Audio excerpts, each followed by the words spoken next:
নমস্কার বন্ধুরা, welcome to my channel. আশা করি আপনারা সব সুস্থ এবং ভালোই আছেন। আজকে আমি নিয়ে এসেছি সর্ষে পোস্ত বাটা দিয়ে পাবদা মাছের ঝাল। এই পাবদা মাছের ঝাল গরম ভাতের সঙ্গে খেতে ভীষণই ভালো লাগে। এটি একটি অত্যন্ত সহজ রেসিপি ও ঘরোয়া রেসিপি। আশা করব আপনারা আমার এই ভিডিওটি সম্পূর্ণরূপে দেখবেন এবং দেখার পর যদি আপনাদের ভালো লাগে তাহলে একটি ছোট্ট কমেন্ট করে জানাবেন। আমার চ্যানেল এখনও যদি সাবস্ক্রাইব করা না থাকে তাহলে সাবস্ক্রাইব করার অনুরোধ রইল। তাহলে চলুন কথা না বাড়িয়ে আমরা রেসিপিটা স্টার্ট করি। গ্যাস অন করে একটা ফ্রাইং প্যান বসিয়ে দিলাম, তাতে তেলও দিয়ে দিচ্ছি এবং সামান্য একটু নুন দিয়ে দেবো। নুন দিলে কি হয়, মাছগুলো তাহলে লেগে যায় না। এবার আমি মাছগুলো একটা একটা করে সব ভেজে নেব। পাবদা মাছ খুব নরম মাছ, হ্যাঁ, এটা ছেলে বুড়ো সবাই খেতে পারে। মাঝে একটি কাটা আছে, ব্যাস। যারা মাছ খেতে পছন্দ করে না তারাও কিন্তু পাবদা মাছটা খাবে। হ্যাঁ,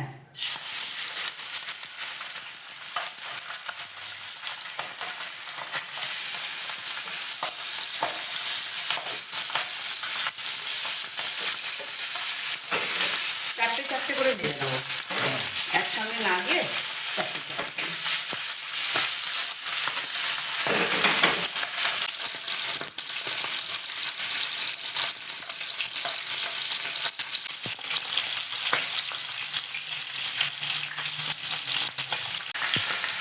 মাছ ভাজা অলমোস্ট কমপ্লিট। হ্যাঁ, এই যে প্রথমে চারটে করলাম প্রথম ব্যাচে, আর এটা সেকেন্ড ব্যাচে। এবার মশলা দিয়ে যেমন মাছ হয় আর কি করতে হবে। এবার পরের প্রসেস। হ্যাঁ, পরের প্রসেস। এবার এই মশলাগুলো বেটে নিই। একদম। আচ্ছা, মাছটা ভাজা হয়ে গেল, এবার আমি গ্যাসটা অফ করে দিয়ে মশলাটাকে বেটে নিচ্ছি। মিক্সিতে মশলা বাটা হয়ে গেল। হ্যাঁ, মশলা বাটা হয়ে গেল। এই যে তোমার সর্ষে পোস্ত এটা বেটেছি, আর ওই যে এই যে বাটি ধোয়ার জল একটুখানি, আর দুটো যে টমেটো ছিল সেই টমেটো দুটো এই যে পেস্ট করে নিয়েছি। এই যে টমেটো পেস্ট করে নিলাম। আগে সর্ষে পোস্তটা বাটলাম, তারপরে টমেটোটা বাটলাম। এবার বসিয়ে দিই। একদম। একটু কালো জিরে ফোড়ন দেবো। হ্যাঁ, আর একটা কাঁচা লঙ্কা ফোড়ন দেবো। এই কালো জিরে আর কাঁচা লঙ্কা এই যে দুটো মিশ্রণে যে ফোড়নটা হবে, একটা অসাধারণ গন্ধ আসে। একটু ভাজা ভাজা করে নেবো। এতে দিয়ে দেবো এবার 1 চিমটি হলুদ আর একটুখানি লঙ্কা গুঁড়ো। এগুলোকে একটু ভাজা ভাজা করে নেবো।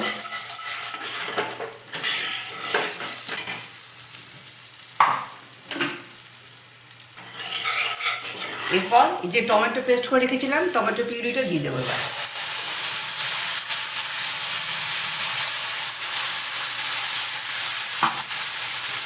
বেশ করে এবারে মিশিয়ে দিতে হবে সবের সঙ্গে, যতক্ষণ না টমেটো থেকে কাঁচা গন্ধ বেরিয়ে যায় ততক্ষণ আমাকে এরকম করে নাড়তে হবে। মশলা থেকে তেল ছাড়তে লেগে গেছে।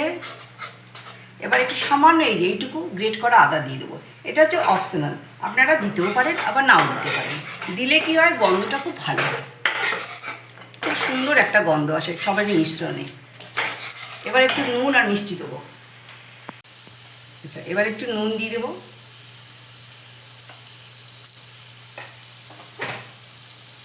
আর একটু চিনি দিয়ে দেবো। নুন চিনিটা দিচ্ছি ব্যালেন্সের জন্য, ব্যালেন্সটা মানে স্বাদের ব্যালেন্সটা ঠিকঠাক থাকবে। একটু টক, একটু ঝাল, একটু মিষ্টি, হ্যাঁ, খুব ভালো লাগবে। যেহেতু একটু সর্ষে পোস্ত দিচ্ছি না, একটু চিনি না দিলে ভালো লাগবে না খেতে। আচ্ছা, এবার সবার সঙ্গে ভালো করে মিক্স করে দিলাম। এবার আমি যে বেটে রেখেছি সর্ষে পোস্ত আর কাঁচা লঙ্কা, ওইটা দিয়ে দেবো।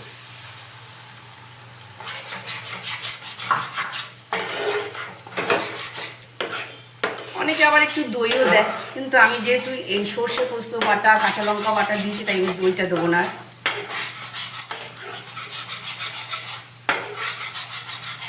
মশলাটা আমার ভাজা হয়ে গেছে, এই যে দেখছেন তো এখন ছেড়ে ছেড়ে আসছে, তার মানে কি ভাজা হয়ে গেছে এটা। এবার আবার মিক্সির বাটি ধোয়া জলটা দিয়ে দেবো। আর একটু জল লাগবে, কেন মাছগুলো দিতে হবে তো। এবার এটা ফুটে উঠলে মাছগুলো আমি দিয়ে দেবো। ঝোল ফুটে গেছে? হ্যাঁ, ঝোল ফুটে গেছে, এবার মাছগুলো দিই। বাহ, এই তো যা লাগবে ভাতের সঙ্গে। এটা কিন্তু একদম গরম গরম ভাতে খেতে হবে, সে তো অবশ্যই। দারুণ লাগবে। আর গরম গরম ভাতে যেমন সেই সর্ষে পোস্ত বাটা আর সেই গোটা গোটা মাছ, আর নরম মাছ তো দেখ, হ্যাঁ, খেতে পাতলা কত মাছ তো মজা লাগবে। নরমই হয়। 2-3টে মাছ খেয়ে নিতে পারবি একসঙ্গে। বাচ্চারাই খেয়ে নিচ্ছে, তা আমরা তো বড়। তাহলে বন্ধুরা দেখলে আমি কিভাবে এই রেসিপিটা বানালাম, একদম সহজভাবে আর ঘরোয়া উপকরণ। সর্ষে পোস্ত সবারই ঘরে থাকে, মাছটা বাজার থেকে এনে ব্যাস, আর কিছুই লাগলো না। আর চটজলদির মধ্যে হয়ে আর যায়। চটজলদির মধ্যে একটা সহজ রেসিপি এবং খুব ভালো রেসিপি। একদম একদম। পাবদা মাছে এই সর্ষে পোস্ত দিয়ে পাবদা মাছ, আবার পাবদা মাছের ঝোলও হয়, বেগুন দিয়ে, আলু দিয়ে, বড়ি বেগুন, দিয়ে, কালো টমেটো জিরে দিয়ে। দিয়ে। হ্যাঁ, বেশ, এটা একটু ফুটে যাক, একটু ঝোলটা গাঢ় হয়ে যাক। Almost complete. হ্যাঁ, কমপ্লিট। এবার আমি 4টে কাঁচা লঙ্কা চিড়ে দিয়ে দিলাম, আর একটু ধনেপাতা উপর থেকে ছিটিয়ে দিয়ে দিচ্ছি, ছিটিয়ে। ভালো লাগবে গন্ধটা। একদম, আর একদম। 5 মিনিট আমি ঢাকা দিয়ে স্ট্যান্ডিং টাইমে রেখে দেবো। বাস, তারপর রেডি টু সার্ভ। একটু হিলিয়ে এটাকে আমি এটাকে করে দিই। মিক্স করে দাও। হ্যাঁ, মিক্স করে দিই, একটুখানি নড়িয়ে দিই। সবে ঢুকে গেছে মাছগুলো রস, তার জন্য না। এই যে ফুটছে, টুকটুক টুক করে ফুটছে। একদম, একদম। এটাকে আমি 5 মিনিট এখন কি করব, স্ট্যান্ডিং টাইমে রেখে দেবো। তাহলে বন্ধুরা দেখলে আমি কিভাবে সহজ পদ্ধতিতে ঘরোয়া উপায়ে সর্ষে পোস্ত দিয়ে পাবদা মাছের ঝালটা করলাম। আশা রাখবো তোমরাও অবশ্যই এইভাবে একবার ট্রাই করবে, এবং ট্রাই করার পর আমাকে ছোট্ট কমেন্ট করে জানিও। আর লাইক, শেয়ার, সাবস্ক্রাইব করতে কিন্তু ভুলো না। আমি আজকে আসছি, আবারও আসবো এইরকমই কোনো একটা নতুন রেসিপি নিয়ে তোমাদের কাছে। ততক্ষণ পর্যন্ত টাটা।